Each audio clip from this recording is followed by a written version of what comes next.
Welcome to another episode of the One-on-One. I am your host, MNG, and I have Dan Gomer here, and he here is to talk about the journey for fulfillment. Now, you have a great story, as I was just mentioning to you, and I found so much relation to it and relevance that I think that my audience would love and enjoy. So, just for the moment, tell us about your journey to fulfillment. Yeah, well, first of all, thank you for having me on, and you know, so well, first of all, I guess the journey to fulfillment, it's never really complete, right? Right. However, what I can say from a 10,000 foot view is where my life was, I would say, 8, 9 years ago to where it is today is a huge difference. I am way more fulfilled, way more joyful, way more energetic, way more happy. All of those things through all of the adversities that I've overcome and that kind of stuff. And I think that one big thing that's really shifted in my mindset from my mid 30s to now I'm 44. One thing that's really shifted from there is that I used to look at my adversities and my challenges and my struggles as these things to be conquered, as opposed to um, an opportunity for growth, an opportunity to learn. When I lost 6 figures of money from my in-laws and my first go at real estate investing, that almost killed me, literally. And to all the other adversities that I've overcome since then, I now feel like I'm much better at dealing with adversity, because when these things come to me, I now look at them through a different lens, which is the lens of, what can I gain from this? What's the opportunity here? How is this going to make me stronger, as opposed to victimhood and this sucks and I wish that wouldn't have happened and all that kind of stuff? Because I've discovered that stuff doesn't help me at all. You know, Right. at some point you just got to step up and say, all right, okay, here's where I am. What am I going to do about it? Yeah. And that's awesome. And I think that when a person is looking for fulfillment in life, they need to look at their passion. What is your passion? What is your drive? What is going to get you there? Because you can work a 9 to 5 and never be fulfilled. You could be an entrepreneur and never be fulfilled. But what is your passion? What is your drive? What is going to really get you to what you could probably consider an idealistic state of just fulfillment? Yeah. Because there comes a time where, regardless of how far you go or how much money you make or how many businesses you open, you always have that desire and urge to have more and to go further. Mm-hmm. Even on my journey, there was a need to have some kind of fulfillment in the job that I did. Mm-hmm. And I really didn't know what I wanted to do.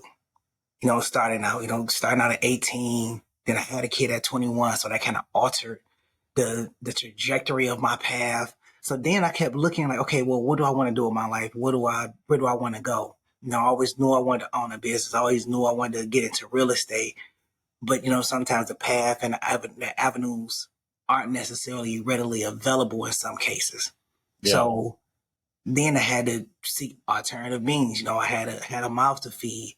So, when you're talking about trying to, make it in the world and, provide for a family, and, you don't have the opportunities that everybody else has when it comes, open doors. And it's not to say that one person has more opportunities than the next. Sometimes opportunities present themselves later in life. Sometimes opportunities present themselves earlier on in life. Mm-hmm. But, them opportunities just wasn't there, at the time. So I had to go out there and figure out a path to find some kind of direction in life, Yeah. and sometimes fulfillment comes in different ways. I found more fulfillment in being a leader versus being a follower. Yeah. For all the time that I had to follow people and listen to their direction and listen to their orders, it was kind of like, okay, well, I don't feel like I'm getting the most direction. I don't feel like I'm getting the best benefit from this leader. that's in place. I think I could do something better. When I got my first leadership role, I was way more fulfilled in being a leader than I was being a follower. Yeah, And and just a testament to that, I left leadership, went to be a follower, and realized that it just didn't reside being a follower than it is yeah, being a leader. Being a person that's making the decisions, being a person that's being creative and influencing others. And I think that's one of the things I love about doing my podcast, and that also provides me fulfillment is that I can influence others by my experiences and by the joys that I have. And I find joy in this. I find passion in this, and this totally. also creates some level of fulfillment. So it's all about finding what works for you and what gives you drive to get up in the morning and keep going. Absolutely. Totally. And there's a quote by Jim Carrey, who he's an interesting guy. I like Jim Um, Carrey. yeah. But he talks about his dad and how his dad, his goal with his work was a basic job. He worked in like a factory, and his dad's goal was basically just to provide for the family, kind of the American dream, and retire and all of that kind of stuff. And he got like 20 something years into his career, and the company fired him. And so Jim Carrey's quote is, "You can fail just as easily at the things that you don't want to do as you can the things that you do want to do. So why not go after the things that you want to do? Because there's just as much opportunity to fail either way." And I love that quote because it's so simple, and it kind of exemplifies this idea of go after what's fulfilling for you, go after what's going to create joy for you. And if you look at my journey, so I was a middle school science teacher for 7 years. That's what I did right out of college. Right. And I did that because it wasn't for the money. Promise you that. It wasn't because it was an easy job, and it sure wasn't even for the summers off. It was because I have an innate desire to want to give back to people, to want to lead, like you were talking about, to influence people, to have an impact. Public education didn't really work for me for lots of different reasons. You kind of hit on some of them, in terms of just wanting more control of my own life and that kind of thing. So eventually I got out of that and got into real estate. But now I run a team of 34 agents. And I get to do what I was doing before with teaching, with leading, with coaching, impacting people's lives. But instead of leveraging the vehicle of public education, I'm leveraging the vehicle of real estate. And so we're having an amazing impact on people's lives financially, and otherwise. And so I love what I'm doing. It's a lot of work, but man, I wouldn't have it any other way, because what really fills me up, what really drives me, is that ability to give back and the opportunity to be able to give back, and to be able to do it in a way that's, I guess, that I see is the best way to do it. You know what I mean? Have that freedom and flexibility to be able to do it my way.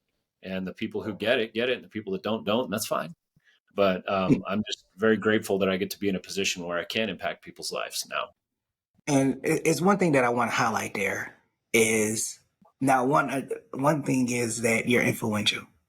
The second thing is that you're a business owner, so you created jobs for other people that may didn't have a passion for real estate, didn't know they wanted to go into real estate, or maybe had an idea they wanted to go into real estate, and now are building futures for themselves and using skills or using skills they either had to develop or skills that they already had. They just never, never pursued or operated on.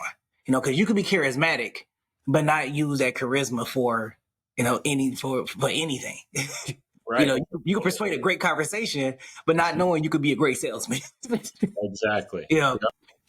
So Costa Rica. Now, Yeah. what was the cause of the major reset? Because I know you had a few resets, but what was the cause of that major reset, and how did it benefit your business? Oh man. Wow. So great questions. So basically, I've burned out many times. I've just Okay. take on too much, go down in a ball of flames, and find ways to always come back. I don't know how, but sometimes it feels like I'm never going to bounce back, but I always do. But so I was coming off of just 2020. 2020 was my best year ever in real estate, and it was a beatdown. I mean, I was so busy. And then in 21, I started trying to make a transition from real estate to become a speaker, author, coach, get out of real estate altogether because I was so burned out on it. And ended up moving companies and found this company, EXP, that I'm at now, that is really built for team leaders. And so it ended up being a really good stepping stone for me to be able to be a coach and team lead and all those kinds of things and stay in real estate. So I share all of that because as I was trying to make that transition, that was a very stressful time in my life. When I was teaching, it took me 2 or 3 years of like reflection and asking all these people, what do you do for a living? What do you like about it? What do you not like? Like just really curious about everybody until I finally settled on real estate. Well, I had to do the same thing again. But at this point in time, I didn't have a job that was really paying because I was kind of stepping aside from real estate. I was doing 100 different things. None of it was really fitting together. It was very frustrating. I didn't know what direction I was going. I didn't know what I was working on. I didn't know why I was working on it. So it was about 2 years there where it was just kind of like up in the air. And then I found EXP and had something to kind of bite my teeth into. And so I was like, all right, cool. This is the direction that I'm going to go. But then at that point, I had to kind of kickstart my real estate business again because I had kind of, not been doing what I should be doing to keep that going. I'm trying to grow a team. I'm trying to learn a brand new platform. I'm trying to do all of these things. And it was just this waterfall of, just 2 or 3 years of just like piling stuff up. And I eventually got to the point where I'm sitting there across the island from my wife, and I just look at her one day and I'm like, we could sell all of our assets and retire in Costa Rica right now. And this was my like first comment to her. She had no idea what was going on in my head. And she's like, what? Did I hear you right? Completely shocked. And ultimately she's like, why don't we just go visit? And so it turns out that I actually have a buddy who during the pandemic bought this like rundown hotel in the middle of nowhere in Costa Rica for dirt cheap. And he was in the middle of renovating it. And so he let us go stay in Costa Rica. We stayed at his place for like 4 weeks. We were kind of traveled around for a couple weeks and then stayed in his place for 4 weeks. Nobody spoke English, very poor fishing community. This beautiful black sand beach that had nobody on it. But just kind of run down, no money. Just a really, really, really great experience. So what happened was, that was kind of that was the compromise between just moving to Costa Rica. But it was amazing because when I came back, I've had so many people tell me like, what happened to you in Costa Rica? Like you're a totally different person, because it completely changed my perspective, not just on like the way that they live versus the way we live, but for the first time since I graduated college, I had the ability to decompress. Mm. Like buzzing in my body that was just normal went away. I Okay. had the ability to, I went to bed at the same time every night. I woke up every day. I didn't need an alarm. It was 8 hours of sleep. It was like clockwork. I was energized. I felt great. I wasn't stressed. It took 3 weeks to decompress. And then I finally had a couple weeks of kind of decompressed in Costa Rica. And then I came back and I applied that mentality, that kind of like slower pace, more intentional, rather than taking on everything. It's like, I'm just going to take on a few things and be really good at them. So it completely changed the way that I run my business. It changed the way that I say yes and no to things. It changed my energy. It changed my morning routine so that I'm not so stressed every morning when I wake up. And so all of those things combined have turned into a complete shift in just the way I operate my entire life. Mm. And as I've practiced those strategies, it enables me to do more with less stress. And now don't get me wrong, I still do a lot of stuff and probably too much, but I feel like I'm better at handling it now because of that experience in Costa Rica, because I was able to understand what it actually feels like again to just like not have to be at a 10 all the time. Okay. So Costa Rica, not only did it, change, how seeing life, but it changed your whole mode of daily operation. Definitely.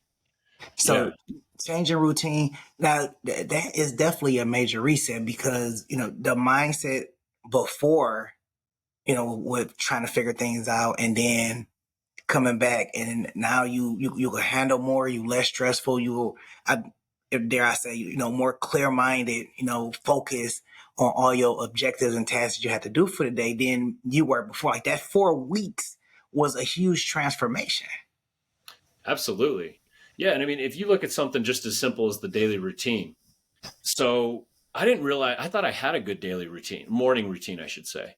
Okay. And one thing that I don't drink coffee, or I never have until I went to Costa Rica. But one thing that I discovered in Costa Rica was coffee. I'm like, okay, I had nothing else to do, so I would pour a cup of coffee and then I would walk like, I don't know, a quarter mile or so down to the beach, and Okay. I'd sit there by myself and just drink my coffee. And so it kind of started a routine for me. So the way that that applied to my life when I came back is now the first like 30 minutes of my day, I'm not doing anything other than just I'll stand outside, get some sun on my face, talk to the kids or whatever. Like there is no agenda for the first 30 minutes. It's drink my coffee and chill. Okay. That alone has changed my life, and then I'll do some kind of physical routine, whether it's yoga, stretching, whatever. And then I try to read something inspirational every day. And then I Okay. do meditation. Sometimes it's 5 minutes, sometimes it's 45 minutes. It just kind of depends on the day and what I've got going on. But I try to do all of those things every single day. So just that one component, by 9 o'clock, I'm centered. I'm ready to go. I know what I need to do. I'm not like all stressed out and like, I've got all this stuff to do. I'm like, this is what I need to do, and I've got this, and I feel good about it. That was life changing. I think the other thing that really changed my life was like my connection to more. Like, what's next? Whether it's in business, whether it's in life, whether it's with money, a vacation, buying something or fixing something or anything. It was always like I would finish something and then it's like done, on to the next. Finish it, done, on to the next. And so there was no real gratitude or appreciation for where I was on the journey and what I had just accomplished. And Okay. so it helped me see that I was constantly looking forward and was failing to be in the present at all. And so that was another thing that really helped me was, I see what they appreciate in Costa Rica versus what I was showing appreciation for. And I'm like, dude, I am out of whack. This is jacked up. And so I started finding more gratitude. When I find myself like, oh, I can't wait for this to happen. I can't wait for that closing to be done. Then everything will be good. I can't wait for, this thing to happen. Then everything will be good. When I catch myself in those thought patterns, I now bring it back to presentness. I bring it back to gratitude, really. Yeah, but what do I have right now? What do I have right now to be grateful for? Like that will be cool, but it's not going to be as cool as I think it is. So what do I have right now that I can be grateful for? That's another practice that I brought back from Costa Rica. They help me understand gratitude. And that has been a huge impact because then I'm not living in the future, waiting for something else to make me happy. I have to find a way to be happy right now because I have a lot to be grateful for. As imperfect as it is, I have a lot to be grateful for right now. And that is very profound because a lot of people are not living in a moment. A lot of them are living for Friday. Right. I can't tell you how many times I've been at work, walked through the hallways, hey, how y'all doing today? Like, oh, I'm just waiting for Friday. What about today? Right. It's Monday, 8:30, and we're already asking for Friday again. And I would tell people like, don't rush your life. We're still here in today. We're still in here today. And I think people miss out on gratitude and are grateful for the things that they have today versus what they're gonna have on Friday. Because what you're gonna have on Friday is the same thing you're gonna have today, and then you're gonna be right back on Monday. That's right. People aren't living in the present. They're not living for now. They're living for, what can I do in the future? Right. You And know, and and that's so common. And I think the thing that like really sunk in for me is so for example, in Costa Rica, there was a family right next door, amazing family. Their son was about the same age as our son. They became friends. They didn't speak each other's language at all, and they still became like best buddies. It was awesome. But they had we saw more of their country in the 2 weeks that we were traveling around before we landed in Tarcoles than they had seen in their entire lives, and they were like late 50s, early 60s. Wow.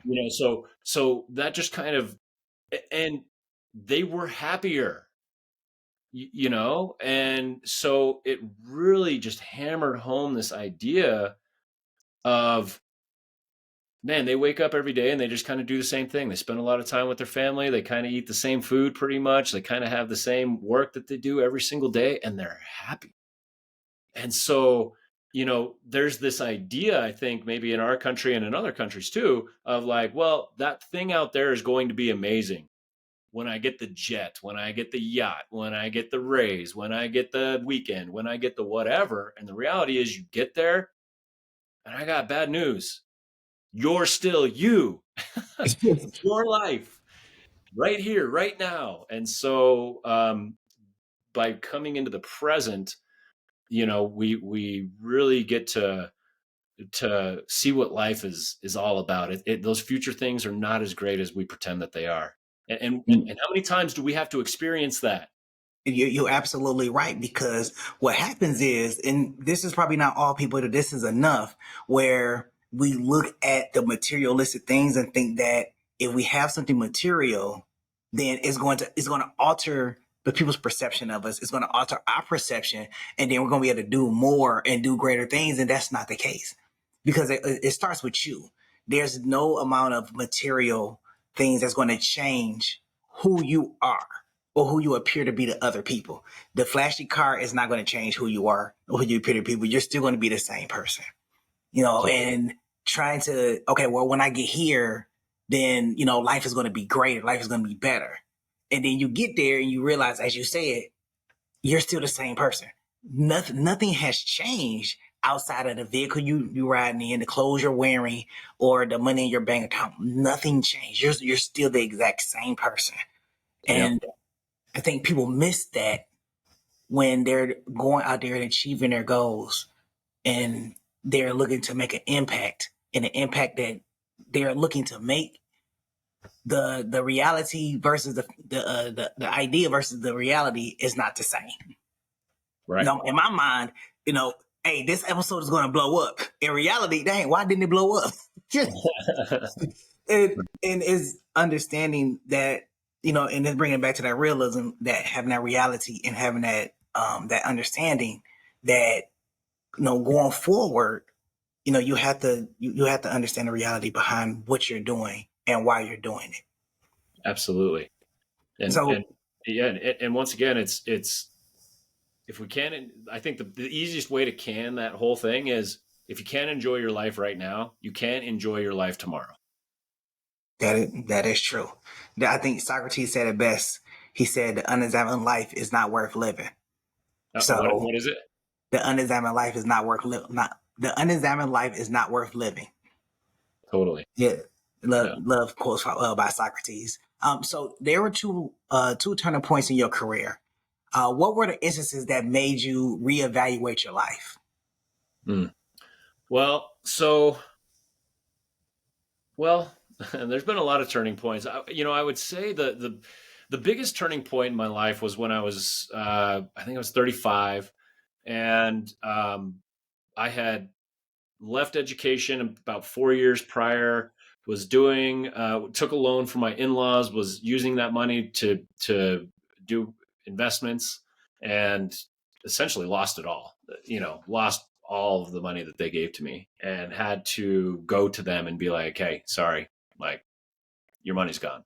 Right. Um, you know, Coming from just kind of my background from a place of like very low self-esteem, not no confidence, and then kind of rolling into this thing of like, I'm going to be this big baller, real estate mogul, whatever, and then immediately come out of the gates and lose all my in-laws' money. That was a huge gut punch, and my mindset was terrible.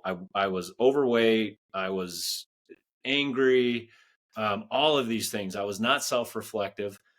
And that led me to such a dark place that I was ready to take my own life. And this was not necessarily a foreign idea for me at that point in my life.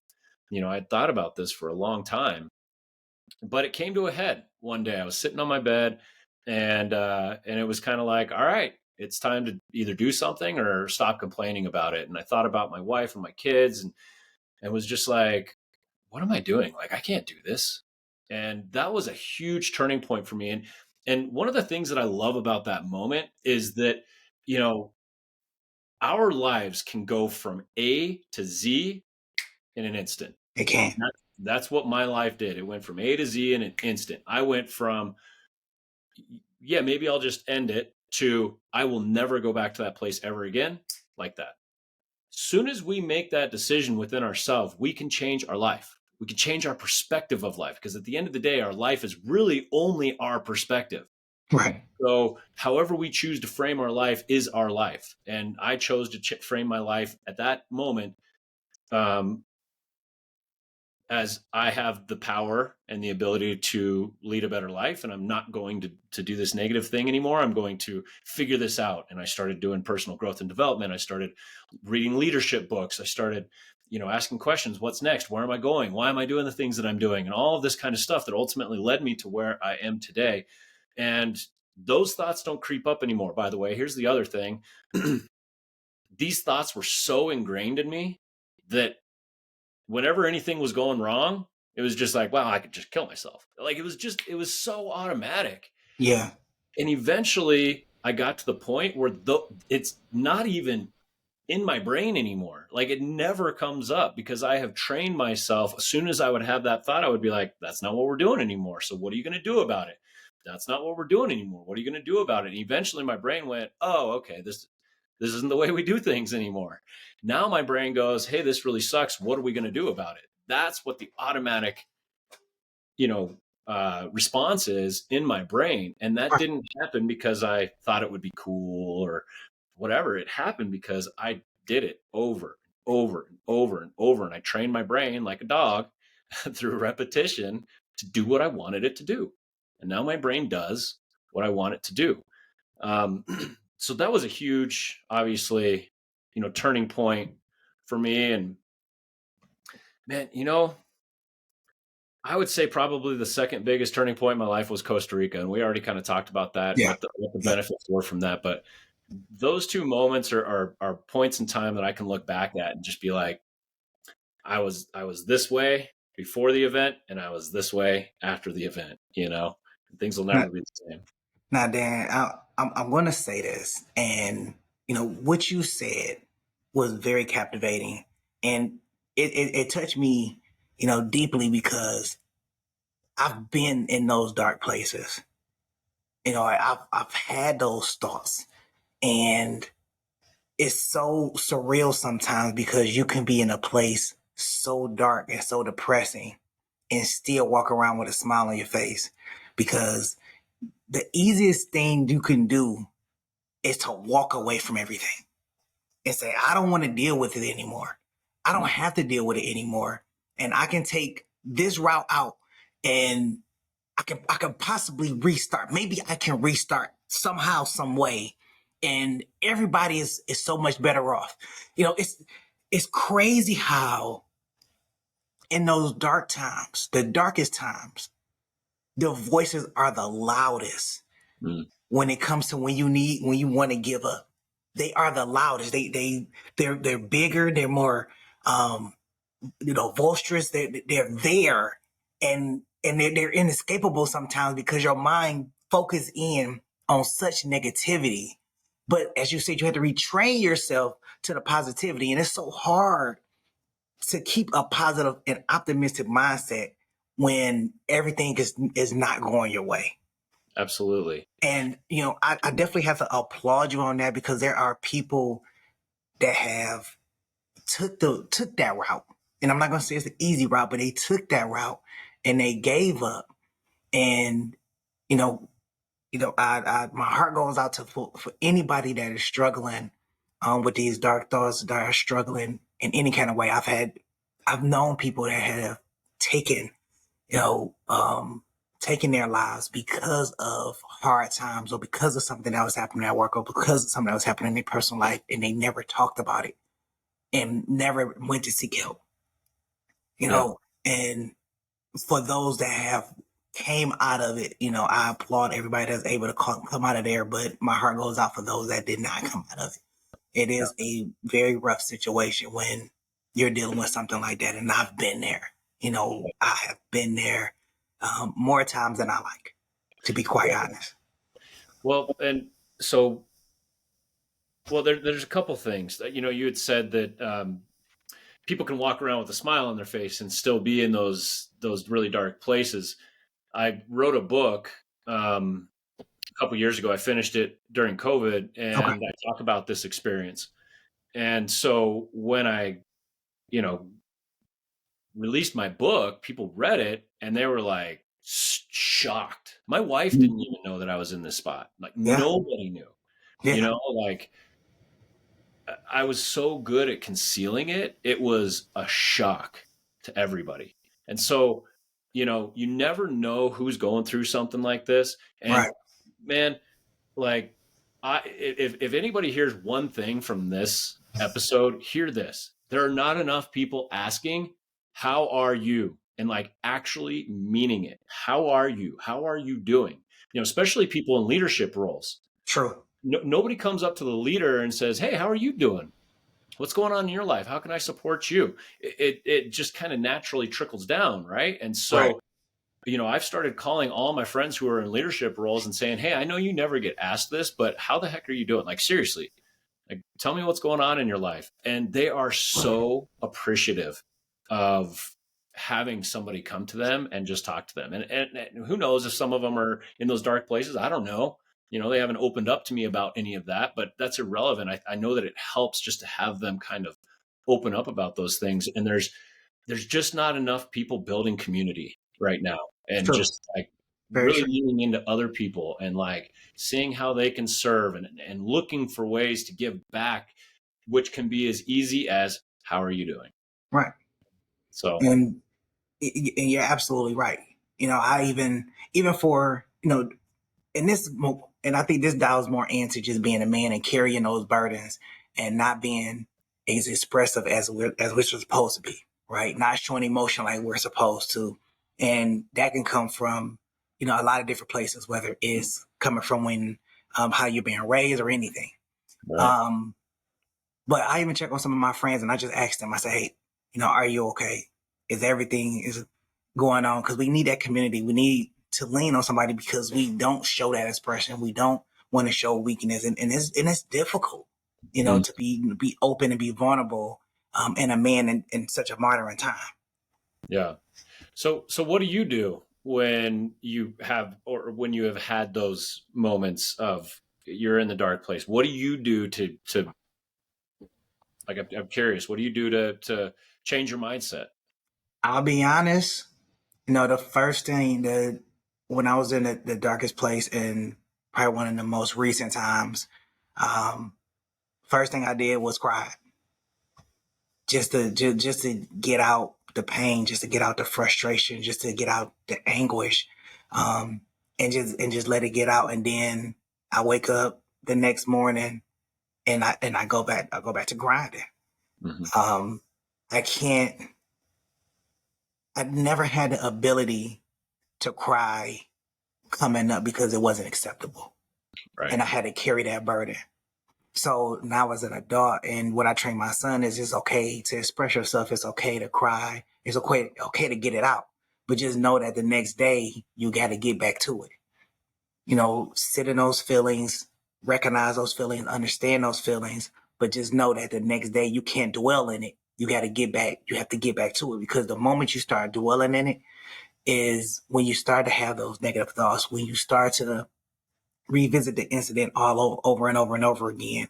And those feelings they begin to grow and manifest into things that you don't want them to be. So let it out. Whether you're yelling, whether you're crying, whether you have to um, do a physical activity to just to get that, just to exert all of that negative energy out. go ahead, do that, get rid of it, but don't sit in it. Mm-hmm. Don't sit in it, and just know that the next day you got to get back up. You got to go back to it. Right. And if we talk about, the role of a man, right? Like, let's just say that and we don't have to go down this rabbit hole, but let's just say the role of the man is the most basic role, which is to provide for the family. Right. What is the best way to provide for your family in the context that you're talking about? It would be feeling whatever it is and then getting over it and providing for your family, True. as opposed to wallowing in self-pity, keeping it all in, not talking about it because I'm a man, and da da da da da. And in the byproduct of being a man in that sense is that you're providing less for your family. You can actually do your job better as a man, as a provider, by tapping into the reality of what is. I'm hurting, it sucks. Okay, great. I recognize it. What am I going to do about it? And we get up and we go. That's totally different than wallowing in it and keeping it quiet and pretending that that's what it means to be a man, because it's going to ultimately keep you down and allow you to be there for your kids and play the And, role that you need to play. It's and, going to, and, you're, and you're absolutely right. And no, I don't want to go down this rabbit hole, but it's so valuable because there's so many men that are not talking about it, and when they are talking about it, they're being clowned for it in so many different ways. When a man does hold on to all that anguish, and they hold on to that pain, and they walk with it and don't let it out, what does it turn into? It could turn into violence. It could turn into passive aggressiveness. It could turn into anger. It can make you distant from your family. And I think a lot of people kind of miss the cues because when you're inside that bubble, you don't see it like everybody else sees it that's on the outside. Everybody else on the outside say, I know something is wrong with you. But as a man, you're saying, no, nothing is wrong because you're trying to carry it with you. You're trying to resolve it on your own without unleashing it. And then what it does is it starts to manifest in a different way, and it may turn into alcohol abuse. It Mhm. may turn into drug abuse. It may turn to lashing out on people, unnecessarily because you haven't internalized or dealt with your own frustrations and let them out in any kind of particular way. So now it is become so much more bigger of a problem, not only for you, but for everybody else around you. And now the perception of you is so much more different because you haven't dealt or handled your feelings in a mature and positive way. Totally. Well said. I didn't want to go down the rabbit hole. So, now one of the things you had told me was that when you have found a zone of genius, and Mm. I kind of wanted you to kind of explain, like, what did that feel like? Where did it come from, and what was the result of it? Yeah. So, oh man, it's from a book, man. And off the top of my head, I can't remember which book it's from, Okay. but, so the zone of genius is kind of like that area where you may not be an expert at it yet, but it's something that like you just really are passionate about, and you would do it for free if you had to, Okay. So I would say the best example that I've ever seen in person of somebody living in their zone of genius is a guy named Michael Franti. So he's kind of like he's like a 6'5", 6'6", like white dude with a goatee and big dreadlocks, and like kind of like feel good kind of music. And he came to Red Rocks. I live here in Denver, and we saw him there. And man, that guy had the crowd eating out of the palm of his hand. And he was just like, man, I've seen him twice. And both times I'm just like, there's somebody who lives in their zone of genius. He knows exactly what he wants to do. He executes it exactly how he wants to do it. You can tell he loves it. You can tell that it's driven by a passion to make the world a better place, not Mhm. just about the music. Music's the vehicle. And man, it was just so inspiring because of that, because he is being driven by something deep within him, and then it just shows up through the music. Um, so for me personally, I actually, it's funny, it's sitting right here. My dog, my dog chewed it up, but I got a bunch of stuff that I like hang up on my wall that I look at. But this one just happens to be sitting on my desk right here because it blew off the wall and then my dog chewed it. But it says, I commit to living in my zone of genius now and for forever. And the reason for that is because life for me is not really worth living if I'm not going to be living in my zone of genius. And so for me, my zone of genius is having a positive impact in the world. My vehicle, as opposed to Michael Franti, his is music. I'm choosing to make it real estate. Eventually, I'm going to take, I'm going to use a different vehicle through different coaching programs and some other ideas that I have. But right now, my vehicle is real estate. And so my zone of genius, though, is helping people see what's possible for them, helping them realize how close, no matter how far away it seems, how close we all are to creating an amazing life with just a couple key shifts in our mindset, how much we can shift our life. And I want to be that catalyst. I want to be that catalyst that creates generational change, right? Not generational wealth, generational change, where, I influence you as a father and you influence your son, and your son goes out and influences a million people. You look at Ed Milet.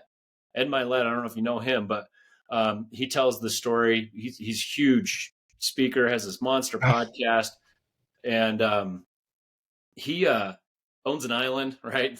One of those guys. But he talks about his dad, who was an alcoholic, Right. and some guy at a bar or something came and was like, "Hey, you should come to AA." And his dad doesn't remember who the guy is. Ed doesn't know who the guy is. So this guy came and convinced Ed Milet's dad to go to AA, and his dad got sober.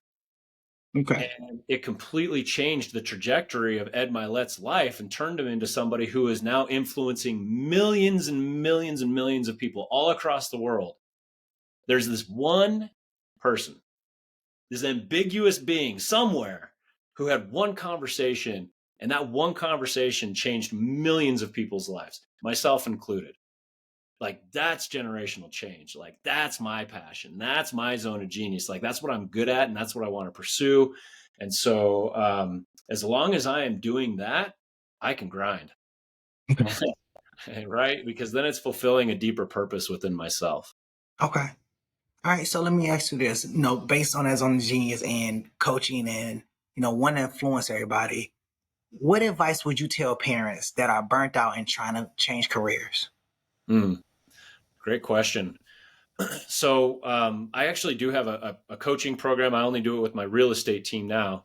But the whole purpose of that program is to define, it's a 10-week thing.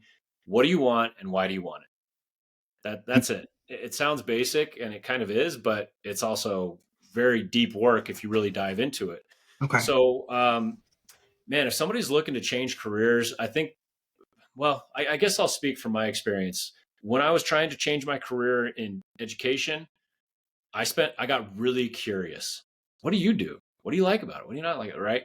I kind of talked about that a little bit, but, and through that curiosity, it kind of helped me honed in which direction I want to go. Mm-hmm. And I did that process again when I was like, I don't want to do real estate anymore. And now I found, okay, team leader. So I kind of found that angle, and I'm sure I'll do it again. I remember sitting on a ski lift once with a guy that was probably 80, 85, and he was telling me about his life. He had like 3 full blown careers, like 20 plus year careers. And if you start doing the math, you're like, that adds up. That's crazy. We can reinvent ourselves a lot in a single lifetime. And so if somebody is thinking about making a change, I guess my first piece of advice is get really curious about, like, what do you really want to do? What does your zone of genius look like? And what kind of career path might support that, right? So get curious. And number 2, recognize that you there is an answer. There is a way to do it. There is a solution. It's just a matter of figuring out what that looks like. How do you take a step today and a step tomorrow and a step the next day towards it? You might not be able to just go cold turkey, walk in your boss's office and be like, I'm out, and Right. like, maybe you can't do that. But if you're a little more strategic with it, you can make that change. You can reinvent yourself. It just takes intention and like you said, it's going to be tough. It's Yeah. going to be a grind. It may be more grinding than what you're doing right now. It probably will be. Yeah. But if you're doing it for a reason, it makes the grind so much easier. I agree. Yeah. And from my experience, and I'll tell the audience that if you are burnt out, Dan said it perfectly. What do you want to do and why do you want to do it? What are you chasing? What are you trying to achieve in life? What is your passion? What is your drive? For me, being an entrepreneur was such a drive for me. From starting out writing books to writing scripts and now doing a podcast. And I enjoyed doing a podcast way more than I enjoyed the other two things. I didn't understand what failure was. I just knew that there was something out there that was going to be meant for me, and this was the platform to choose it. So Dan, one more thing. Yeah. Do you feel like there's more to achieve, or what more do you want to achieve? Oh man, that's a loaded question. Yeah. Like I said, I'm really good at thinking forward, right? That's Right. one of my superpowers to a fault. But man, ultimately what I want to do is I want to create something that I call the playground. Okay. And it's exactly what it sounds like, a giant playground for adults, and where the idea for personal growth and development. Okay. But I've got a lot of kind of offshoots from it. But anyway, where it came from is we were talking about guys having a hard time communicating with each other. Yep. I noticed that when guys are throwing bags, playing pool, shooting hoops, playing softball, throwing and just catching, right? Like that's where I really noticed it was at softball, just warming up, throwing the ball back and forth. And we would have these great conversations. And then I started looking into it more. And there's a ton of research around this idea that when we're guys, especially when we're physically moving, it kind of breaks down those barriers because we're paying attention to something else, and so we can open up a little bit more. There's a Right. ton of research around it. So I'm like, well, why don't we just make a giant playground for adults, get guys into situations where they're on a ropes course or they're playing this game or that game or whatever, but there's also a second component to it where they're talking to each other about real stuff. What kind of impact could that have? Talk about generational change. Right. What if we invited sons to go with their fathers? What kind of generational change do we get there? What if we had whole families go, mother, Yeah. daughter, Yeah. right? CEOs and their employees. Like the sky's the limit. So that's my big passion project. So like why I work so hard right now with my team is twofold. Number one, I love what I'm doing. I really want to pour into everybody and help them be successful. But really, this is my training ground Mhm. for the playground and getting me in a financial position and a mental and emotional position to be able to handle something like that. But that is amazing, and I wish you all the luck on that. Dan, thank you for coming through. Thank you for dropping. You dropped some gems today. I'm not gonna lie, you dropped some gems today. The farewell fans, I know all of y'all appreciate it. So, Dan, we want to go ahead and just say thank you one more time. Hey, farewell fans, we'll see y'all in the next go around. Peace.